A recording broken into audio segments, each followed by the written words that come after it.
با عرض سلام هموطنان عزیز و گرامی، میخواهم مربوط به عملهای غیرقانونی و ننگین مقامات امنیتی جمهوری تاجیکستان صحبت کنم که این مقامات پیوسته خویشاوندان و پیوندان مخالفان سیاسی، محبوسان سیاسی و دیگر اندیشان را زیر تعقیب و فشار قرار دادند و چند روز پیش 15 نفر از پیوندان و نزدیکان استاد محی‌الدین کبیری را با شمول پدری بیماری 95 سالش به بینای وزارت کارهای داخلی شهر وحدت برده در تحت فشار و در آن سختی و سرما مجبور کردند که بر ضد فرزند خود سخن دل آنها را بگوید. این یک عمل ناجوانمردانه و بعضی کارشناسان این عمل آنها را چنین بهاگذاری کردند که آنها از ضعف و ناتوانی خود چون چاره برای مبارزه سالم سیاسی بردن ندارند به این عملهای غرضناک و ناپاک دست میزنند و با این عملشون نه تنها آبروی خود را بلکه آبروی یک ملت را بردند. چنان شاهد هستیم در رسانه‌های بین‌المللی و در شبکه‌های اجتماعی این خبرها بازتاب یافتند و همگان این عمل آنها را محکوم کردند و بعضی ها میگویند که این چگونه ملت و چگونه وطندارند که دائما بر ضد ملت خود کار میبرند و کار تا به جای رسیده که پیران آنها از دست آنها روز ندارند. این واقعا جای شرم است، چون که متاسفانه شما را همچون نماینده یک دولت یک ملت میشناسند و شما با این عملها نه اینکه ضربه را به کسی یا به گروه میزنید بلکه به ملت ما و شما میزنند. این جای تأسف است که چنین یک کارهای در وطن رخ میدهد و شهروند تاجیکستان در وطن خود قدر و قیمت ندارد، کجا رسد به کشورهای دیگر. من میخواهم این چنین درباره مراجعت بابایم چند سخنی بگویم. بابای عزیز با وجود این همه فشارها و ما نصیحت‌های پندآمیزی کردند که ما همه آنها را به جان دل قبول میکنیم و عملی خواهیم کرد و من گفتنی هستم که بابا جان عزیز ما هرگز بر ضد وطن و ملت خود سخن یا عمل صادر نکرده بودیم و هرگز نخواهیم کرد. ما این ملت و این وطن را از جان خود بیشتر دوست می‌داریم و آماده ایم که جان خود را برای این وطن قربانی کنیم، نه به مانند بعضی ها که برای جان و تن خود ملت را قربانی کردند. علاوه بر این شما در دوام صحبتتان ذکر کردید که یا دعوت کردید که استاد کبیری به نزد شما یا به وطن برگردد. من با اطمینان کامل میتوانم گفت که شاید یکی از آرزوها و آرمانهای اساسیشون باشد که امروزهای سخت در نزد شما و در خدمت شما باشند و انشالله که خواهیم رفت به نزد شما. ولی بابای عزیز فرزند شما تنها فرزند شما نیست. امروز او فرزند یک ملت گشته است و اگر یاد داشته باشید بیبی عزیزم در روزهای اخیرش نیز این سخنها را ذکر کرده بودند و در آن شب و روز استاد کبیری با مهاجران تاجیک در مسکو ملاقات داشتند و خواستند ملاقات را به روز دیگر بگذارند و آن روزها در نزد مادرشان باشند.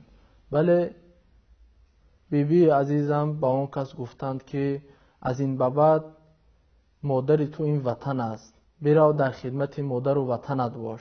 چی مگر مهاجران تاجیک مادر ندارند؟ چی مگر دل آنها به مادرانشون نمی سوزد؟ و همین طورم شد. بیبی عزیزم خدا جایشون را جنت کند به آن کس دعا دادند و در همان روز ملاقاتشان رحلت کردند. خدا روحشان شاد باد و جایشون را جنت بگرداند. چنین یک پدر و مادرانی اند که با چنین یک نصیحت و توصیه ها چنین یک فرزند را به وایه میرسونند و اینجا تصمیم با ماست که ما چگونه فرزندهایمان را تربیت میکنیم. آیا ما فرزندهای خود را در روحیه وطن دوستی و آزادی و بیداری تربیت میکنیم یا همان عادت غلامانه و سرپرستی را می‌آموزونیم. و من خیلی علم‌آور است که یک کودک دیگر ملت چنانه که ما در نوارها می‌بینیم یک مهاجر تاجیک را یک ضربه می‌زنه و اون در جواب چیزی گفته نمی‌تواند. برای من خیلی دردآور است که تاجیک را چنین یک بی‌آبرو و خیلی ضعیف کردند که در وطن خود، در خارج از وطن، در هر کجایی نباشد او را دائما تحت فشار، تحت ظلم قرار می‌دهند. و بدتر از همش این است که او را مجبور میکنند که در جواب این همه خاموش باشد. این از غلامی آن نیست که در نسبت ما ظلم میکنند. بدبختی در آن است که ما خاموشیم، ما جواب نمیدهیم، حداقل با سخن نمیگوییم که محکوم نمیکنیم عملهای آنها را.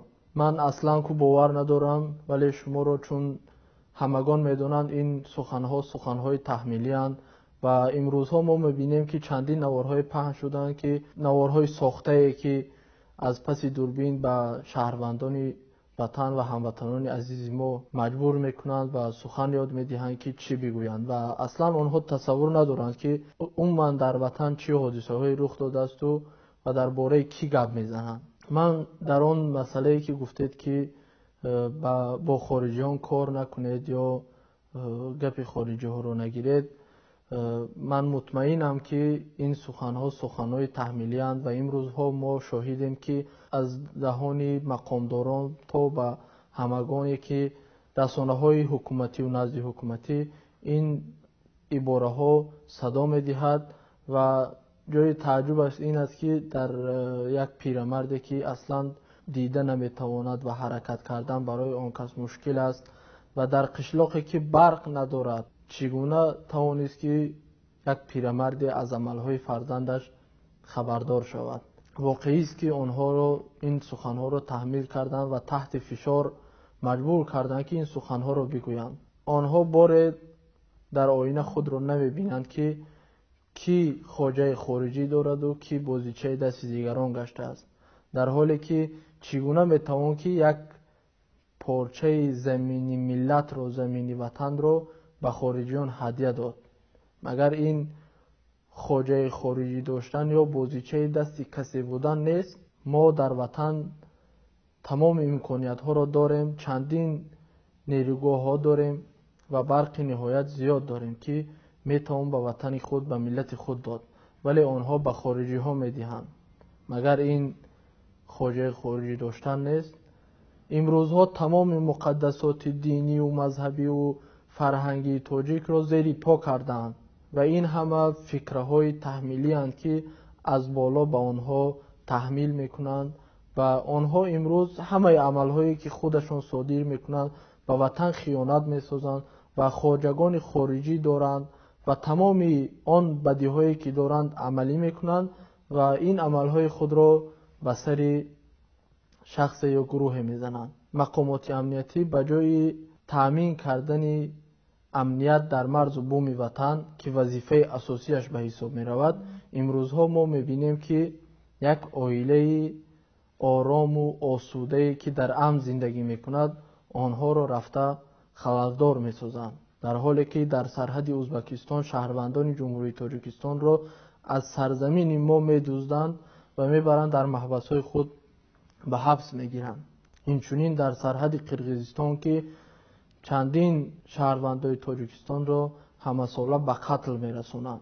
در خبرهای آخر نیز ذکر شده است که سطح جنایتکاری در وطن ما خیلی بالا رفته است. چرا وظیفه‌های اصلی خود را عملی نمی سازید و پی تحقیقات‌های بر دروغ ساخته می گردید؟ و ساخته و بر دروغ بودنش در آن است که شما اخیراً در سخنهایتان ذکر کردید که عملهای عبدالحلیم نظرزاده پیش بینی شونده بودند. یعنی شما میدونستید که چنین یک عملی می شود، چرا با او رتبه بلند حربی را دادید؟ چرا او را معاون وزیر دفاع کردید؟ چرا پیش راه آنها را نگرفتید اگر که میدونستید؟ آیا شرط بود که اینقدر خون فرزند تاجیک بریزد؟ از این بر می آید که این همه یک نمایش و اسپکتاکل خود شما بود که عملی کردید و بهای آن نمایشتان را با خون فرزندان این ملت پرداختید. و من در آخر گفتنی هستم که امروز شما به چنین یک عملهای دست زدید و من هم میخواهم به شما مراجعت کنم که آیا شما پدر دارید؟ آیا شما هم دارید نفری که شما رو نصیحت کند؟